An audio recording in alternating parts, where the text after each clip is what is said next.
안녕하세요. 동학농민혁명 기념사업회 이사 이지혁입니다.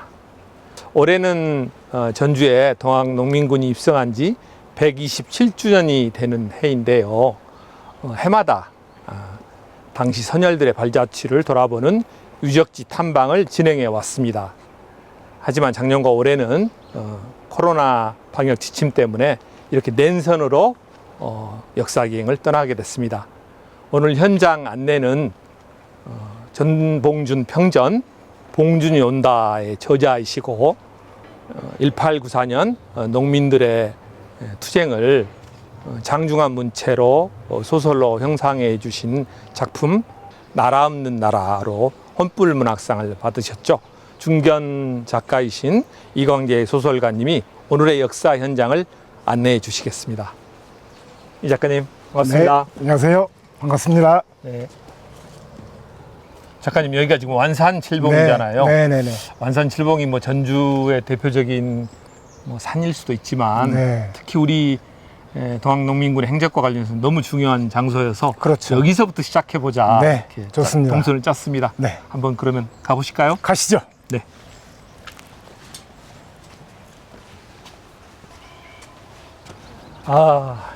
여기가 완산칠봉 투구봉이죠. 네.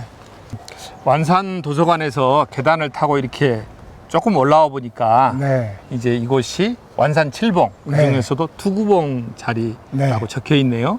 벌써 한눈에 전주 전경이 그렇죠. 보이면서 전주 한옥마을에 네. 중요한 건물들이 보이는데요. 그 1894년 당시에는 네. 당연히 지금처럼 빌딩들이 없었을 것이기 그렇죠. 때문에 네. 여기서 전주를 조망하기가 상당히 좋았을 것 같아요. 네. 전주 시내를 한눈에 내려다볼 수 있는 요충지라고 볼 수 있겠죠. 군사적으로도. 그렇죠. 그래서 그래서 1894년 4월 27일 농민군이 전주에 입성을 하고 그 뒤를 이제 서울에서 내려온 홍계운 부대가 초토사로 내려왔죠.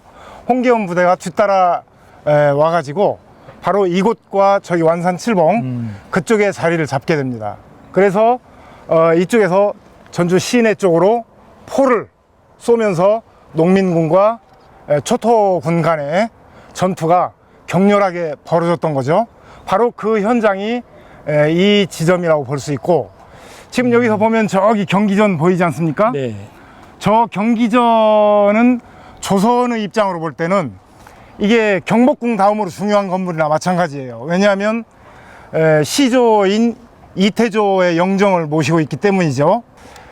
그런 경기전이 아마 이쪽 포격으로 부서졌던 모양이에요. 그러니까 조선시대 가장 중요한 건물인 경기전 일부가 부서졌으니 초토군 입장에서도 큰일이 난 거잖아요. 그러니까 초토군에서는 저건 농민군이 부순 거다, 이렇게 모략을 했던 모양이에요. 그러니까 농민군은 아니다, 우리가 왜 이걸 부쉈겠냐, 대포로 당신들이 부순 거 아니냐, 그런 논전이 벌어지게 되는 계기를 마련해 준 곳이 바로 저 경기전이라고 할 수 있겠죠. 후천개벽도네요.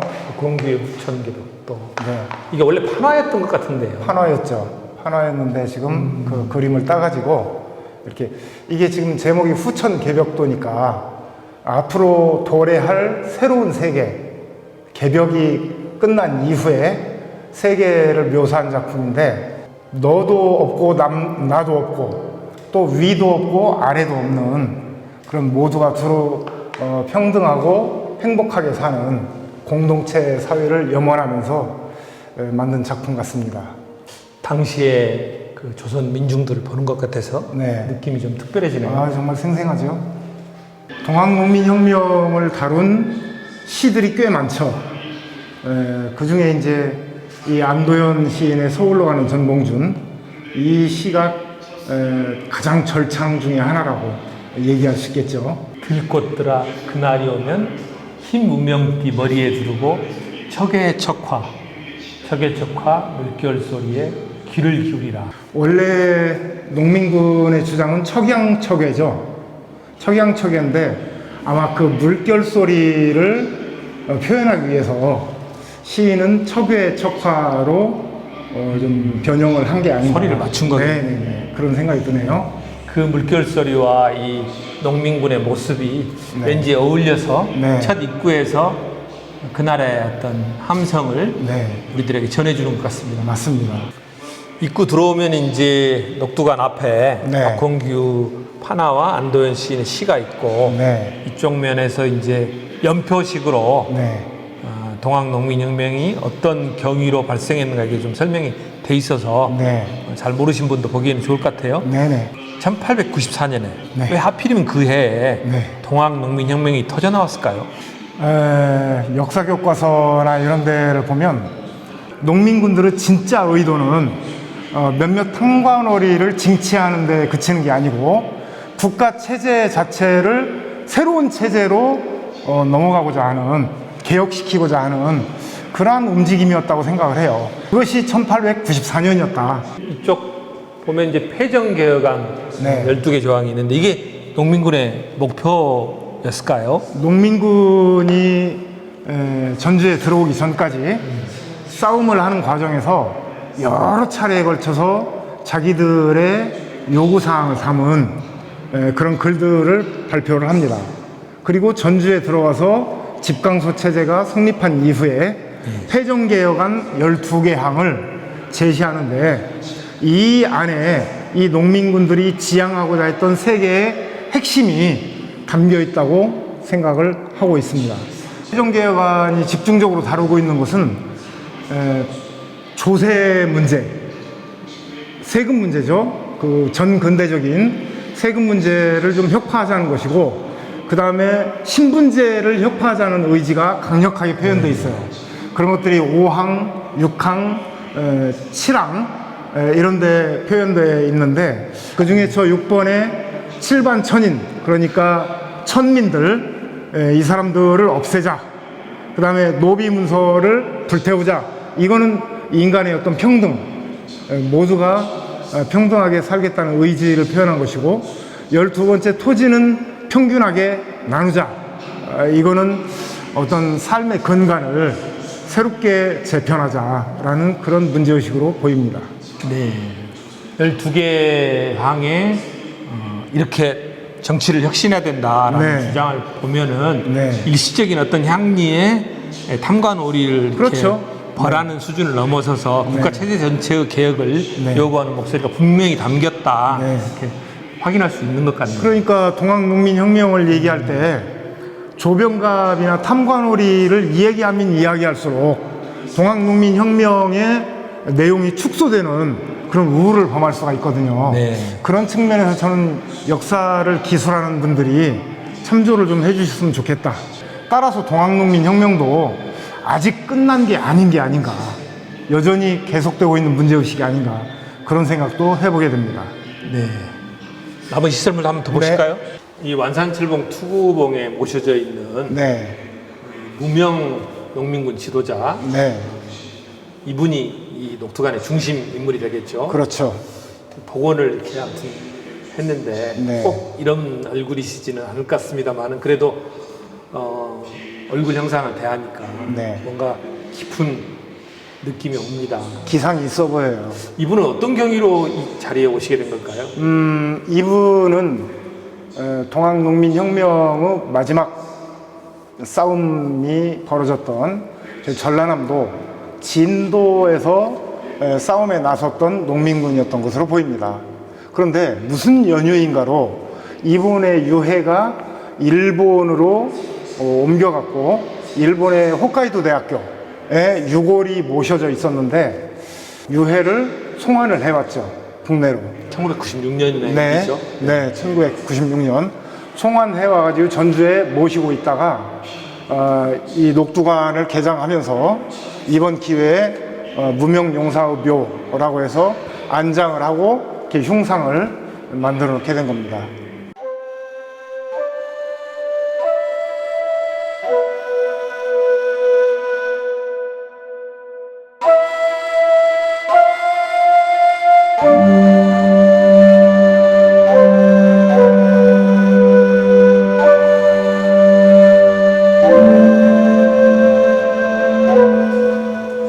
녹두관의 이제 마지막 네, 이 소설에 네.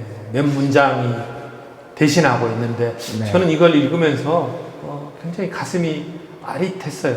네. 소설의 마지막이죠. 역사적 시기로 따지면 1895년 뭐 네. 1월이나 뭐 이런 쯤에 대화일 텐데 네. 그 뒤로도 지금 120 몇 년이 흘렀는데 이광재 작가님 아직도 길이 먼가요? 인류가 존재하는 한 이 길은 계속 가야 될 길이 아닐까 싶습니다. 작가님, 우리 이분들이 걸어야 할 길이 이렇게 먼 것일까요? 길은 끝나지 않죠. 길은 끝나지 않고 언제나 가야 할 그 무엇으로 남아있기 때문에 우리 인간들은 대가 이어지는 한 그 길을 가야 된다고 생각을 합니다. 이 대화 뒤를 소설로 이어본다면 1895년 이후에 네. 일제 식민지를 거치고 해방을 거치고 네. 분단과 전쟁을 겪고 또 남과 북으로 나뉘어서 각각 산업화와 네. 그런 민주화라는 긴 길을 참 우리는 걸어왔는데 네. 바로 이 말씀이 네. 그 먼 길을 위로하는 네. 말처럼 들립니다. 네. 그렇게 많은 사람들에게 위로가 되면 좋겠고 또 길을 걸을까요? 네, 네. 그러시죠. 이곳 녹두관에서 능선을 타고 조금 내려가면 전주 입성비가 있습니다. 이 전주 입성 기념비는 1991년에 세워졌는데요. 동학농민혁명에 대한 명확한 이해나 시민적 공감대 없이 세워져서 그 의미를 사실 제대로 살리지 못한다는 아쉬움이 있습니다. 그러나 이 입성비가 세워진 이곳 완산칠봉이 동학농민군과 관군 사이에 치열한 전투가 벌어졌던 곳임을 생각해 본다면 이것 자체로 아무런 의미가 없다고 얘기할 수는 없을 것 같습니다. 이 완산공원은 동학농민군과 관군이 전주 화약을 맺은 후 많은 전투가 벌어졌던 공간인데요. 전주 입성비 기념비 앞에 동학 전적지 비도 세워져 있습니다. 이 돌비가 언제, 누가, 무슨 목적으로 세웠는지는 아직 확인되지 않고 있는데 전주에 이런 동학농민혁명을 기리고 또 민주주의가 싹튼 그런 어떤 것들을 기념하는 곳이라는 점을 상기할 때 이 전주 입성비 또한 우리가 눈여겨봐야 될 장소 중에 하나라고 생각합니다. 네, 초록바위 네. 앞에 왔네요. 네, 건너편에 남부시장이 있고 한옥마을로 이어지는 그 장소인데요. 지리적인 위치로 봐서 네, 아마 동학농민혁명 당시에도 네. 많은 백성들이 이 일대에 모였을 것 같아요. 이 초록바위와 2894년은 어떻게 연관이 되나요? 이 초록바위는 지금은 물론 이제 석축을 쌓아서 낙석을 방지해 놓고 있지만 원래 이 바위가 아까 깎아지른 바위가 있었다고 그래요. 그 바위가 초록빛을 띠고 있어서 초록바위라고 한다는데 이 초록바위 앞은 전통적으로 조선시대의 형장이 있던 곳입니다. 그러니까 사형터였던 거죠. 아마 생각해 보건데 전주 천변의 나대지가 아마 그 형장이 아니었을까 싶은데 그 형장에서는 서학쟁이들, 전주의 신자들. 그렇죠, 서학을 믿었던 사람들, 그 다음에 살인자들, 그 다음에 역모를 일으키다가 발각된 사람들, 도둑놈들, 강도 이런 사람들의 목을 치던 그런 어떤 형장이었다고 해요. 네, 본보기를 보이려고 사람들이 많이 그렇죠. 운집하는 곳을 택했겠죠. 그렇죠, 그렇죠. 네. 그러면 이제 회자수들이 죄인들 목을 칠 때 많은 백성들이 나와서 그걸 쳐다보기도 하고 그랬겠죠. 네. 특히 이 초록바위는 동학농민혁명의 거두였던 김계남 장군의 목을 베었던 곳으로도 알려져 있는데요. 네. 물론 일설에 의하면 김계남 장군을 목벤 자리는 이곳이 아니고 저기 천주교 성지로 일컬어지는 숲정이 네. 일대라는 말도 있습니다. 그러나 어쨌든 오랫동안 이곳이 김계남 장군의 형지로 알려져 있는 곳이어서 많은 역사서나 그런 곳에 기록되고 있죠. 네. 그런데 왜 동학농민혁명군 지도자들 중에서 네. 다른 사람들은 국문 받고 문초에서 기록도 있지 않습니까? 네, 그렇죠. 마지막 네. 이야기들을 어쨌든 남겼는데 네. 김계남 장군은 왜 이렇게 급히 처형되었을까요?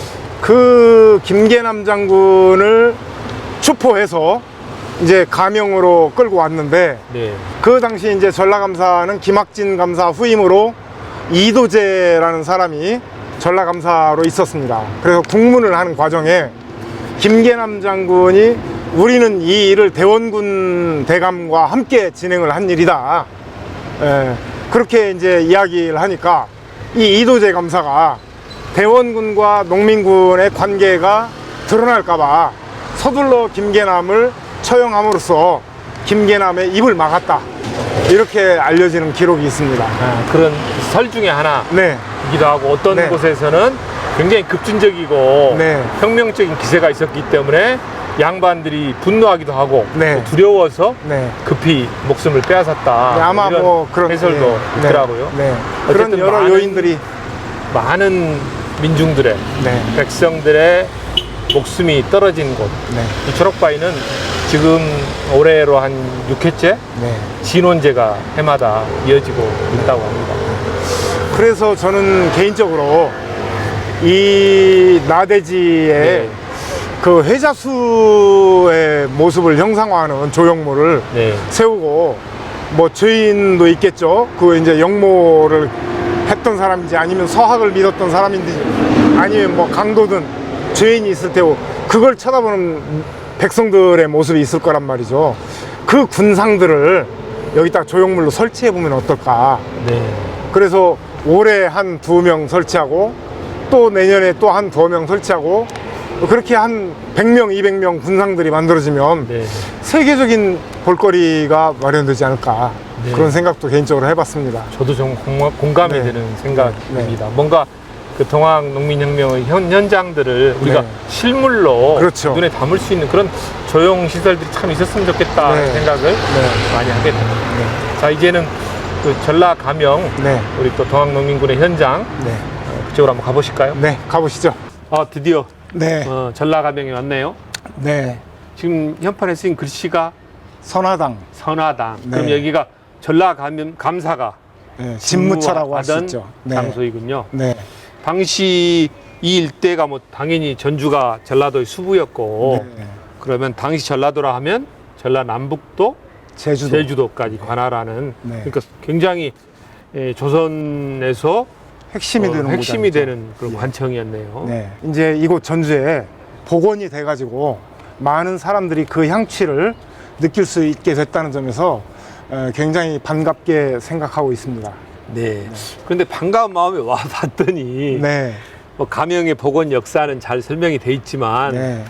그것이 이후에 동학농민혁명이 결국 잠시 실패로 끝났지만 좌절로 네. 끝났지만 네. 그때 심어진 어떤 기세, 의미 이런 것들이 오랫동안 보존이 됐는데 네. 그런데 그 정신을 복원된 전라가명에서 네. 쉽게 찾아보기가 어렵다. 오히려 네. 전주 정신은 왕의 길과 민의 길이 네. 다 더 뚜렷하게 네. 대비되고 또 이러면서 보여져야 되는 거 아닌가 이런 지적도 있거든요. 네. 어떻습니까?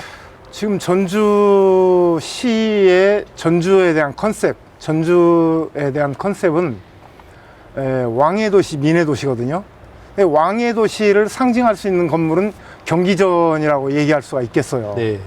그리고 이제 여기 전라 가명이 복원이 됐는데 전라 가명은 물론 왕의 역할을 대리인이 수행하는 그런 건물이기도 하지만 또 한편으로는 세계사 속에서 매우 중요한 역할을 하고 있는 김학진 감사와 전봉준 장군의 일대 담판, 그 담판 과정을 통해서 전주 화약이 이루어지고 집강소 체제가 설치됐단 말이죠. 이거는 전 세계적으로 유례가 없는 아마 대혁신의 과정이었다고 보는데 그런 측면으로 이곳을 스토리텔링 해도 매우 흥미롭고 재미있는 이야기가 많이 나오겠다. 네. 그런 생각을 하고 있습니다. 그런 의미에서 기왕에 가명 건물이 이렇게 복원됐다면 이곳에 그런 집강소와 민주주의의 옷을 입히는 것은 어떤가. 좀 확연하게 드러내줄 수 있는 역사적 조형물이랄지 네. 설명이랄지 혹은 어떤 영상이랄지 그런 콘텐츠를 좀 채웠으면 좋겠다, 그런 아쉬움이 있는데. 당시 이 지금 마당과 이 건물 아래에서 네, 수많은 역사가 이루어졌을 텐데 네, 그렇죠. 그 역사를 지켜본 건물들은 다 사라졌고 이제 어렵게 복원을 했습니다마는 네, 여기 그래도 남아있는 한두 가지 유적이 있다고 들었습니다. 네, 한번 보시면서 또 네, 설명해 그러시죠. 주실까요? 네, 전라가명에 오면 이렇게 오른쪽에 네, 27기인가요? 네, 돌비석들이 도열해 있는 진경이 펼쳐지는데요. 네, 네, 네, 대개 이제 당시 높은 관직에 있던 그렇죠. 뭐 관찰사, 판관 뭐 이런 분들의 선정비라고 합니다. 네. 그런데 이걸 왜 이렇게 한꺼번에 모아 놓으셨는지는 모르겠는데 이게 이제 어떤 역사의 뜻을 기린다는 비석들인가요? 물론 이제 이 선정비, 공덕비 이런 것들은 정말 선정을 베풀어서 세운 경우도 있겠지만 대부분의 경우는 말이죠, 탐관오리들이 많습니다. 탐관오리들이 자기의 공적을 내세우기 위해서 자기 재임 기간에 만들어 놓고 떠나는 경우가 많거든요. 그러니까 우리가 여기 이렇게 쭉 놓여 있는 이 선정비, 공덕비 이 내용은 좀 잘 살펴야 될 필요가 있다고 생각을 합니다. 그런 것 하나하나씩 같습니다. 시간이 된다면 네, 보시는 것도 좋을 것 같습니다. 네, 네, 네, 이번에는 전라가명의 역사, 수백 년의 역사를 그대로 내려다봤던 네, 나무가 있다고 그래서 네, 그거 한번 꼭 보고 갔으면 좋겠습니다. 네, 회화나무 네. 저쪽으로 한번 가보실까요? 네.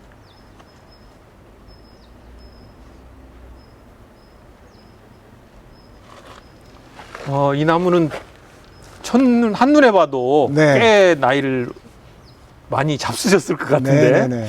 이 나무는 언제부터 여기 있었을까요? 한 200여 년 된 것으로 기록돼 있거든요. 회화나무, 일명 학자수라고도 이 얘기를 하는데, 수령이 그만큼이라면 동학농민혁명 과정에서 이곳에 무슨 일이 일어났나 목격한 나무라고 할 수 있죠. 유일하게 그러니까, 목격한. 그렇죠.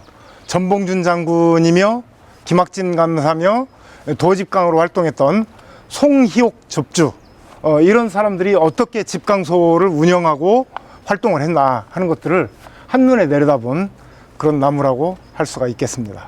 네, 역사가 배어 있는 나무네요. 네, 풍남문 이제 앞에 섰는데요. 네, 풍남문이 전주성에 네, 뭐 방위별로 동서남북 있었을 것 같아요. 네, 근데 유일하게 현존하는 이 풍남문, 네. 많은 사람들이 옆에 남부시장도 있고 한옥마을로 이어지기 때문에 찾게 되는데 네. 이 풍남문과 1894년에 동학농민군과는 어떻게 연관이 될까요? 이 풍남문은 1894년 4월 27일 농민군이 전주에 입성할 때 들어온 문이죠. 풍남문과 저기 다가교 앞에 그 당시에 서문, 폐서문이라고 하는데, 그 폐서문과 풍남문이 농민군이 입성한 문이죠. 그리고 그 뒤에 홍겨운 부대가 완산칠봉과 투구봉 일대 진을 치고 농민군과 그 부대가 전투를 벌일 때 들고 났던 그 문으로 생각하시면 될 것 같습니다. 그러니까 갑오 동학농민혁명군이 네, 직접 그 물류에도 올라가고 네, 전투도 하고 네, 또 전주성을 접수했을 때 그 기쁨도 함께 나누는 그렇죠. 어떤 중심지 같은 역할을 했을 것 네, 같아요. 네, 네. 당시에도 남부시장은 지금은 남부시장입니다만은 네. 당시에도 시장은 바로 옆에 있었을까요? 당시의 시장은 성문박 시장이라고 일컬어졌습니다. 요 문 바깥. 그렇죠. 지금은 이제 남부시장으로 일컬어지지만 네. 그 당시에는 문 밖으로 시장이 형성돼 있었고, 홍계운 부대에서 쏜 포로 인해서 그 당시에 성문박 시장은 모두 불에 탔다고 그래요. 그러니까 이 인근이 굉장히 치열한 전투지였다는 것이죠. 전투지이고 사람들이 많이 모이고 왕래하던 네, 그런 장소였겠군요. 네, 네, 네. 풍남문은 그 120여 년 전의 역사를 안고 네, 지금도 우리를 내려다보면서 그렇죠. 이것을 지키고 있습니다. 네, 전주의 변화 과정을 지켜본 그런 건물이죠. 네. 네. 유적지 탐방의 마지막 장소로 왔습니다. 네. 경기전이네요. 네. 네.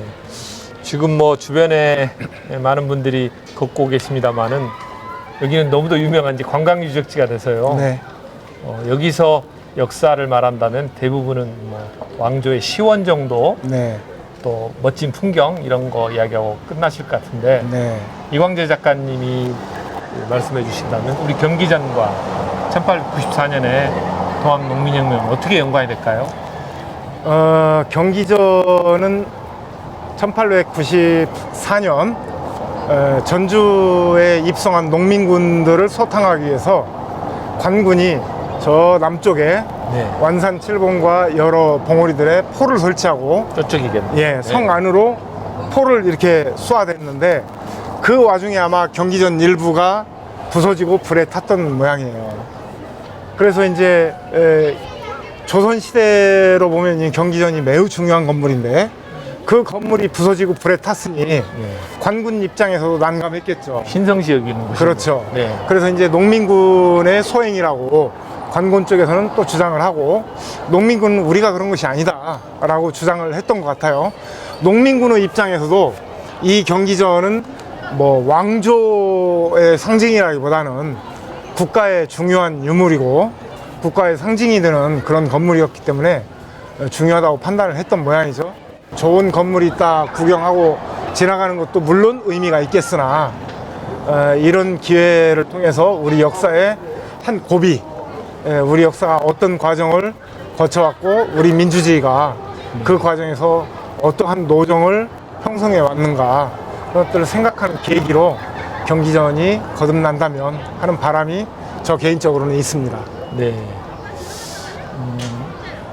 1894년 동학농민군의 여정을 뒤따라서 오늘 몇 군데 장소를 걸어봤는데요. 이곳 경기전을 오고 가는 많은 특히 젊은 분들 보면서 우리의 근대가 민주주의가 그 당시 120여 년 전 농민군의 함성에서 시작됐다는 거 그것을 잊지 말았으면 하는 마음이 더욱 커졌습니다. 네. 이제 우리는 또 우리의 일상으로 돌아가야죠. 네. 네. 하여튼 동학농민혁명은 어떤 계획이나 일회성만의 기념일이 아니고 우리가 우리 민주주의 앞으로 살아가야 될 방향성 이런 것들을 생각해 보게 하는 굉장히 소중한 자산이라는 생각으로 우리가 좀 더 관심을 가져봤으면 합니다. 네. 제가 듣기로 네. 1894년 소설을 쓰셨고 네. 그 이후의 역사를 또 작업하고 계시다고 들었어요. 네. 이제 다음에는 소설에서 만나 뵙겠습니다. 알겠습니다. 그럼 오늘은 이 인사로 나가보겠습니다.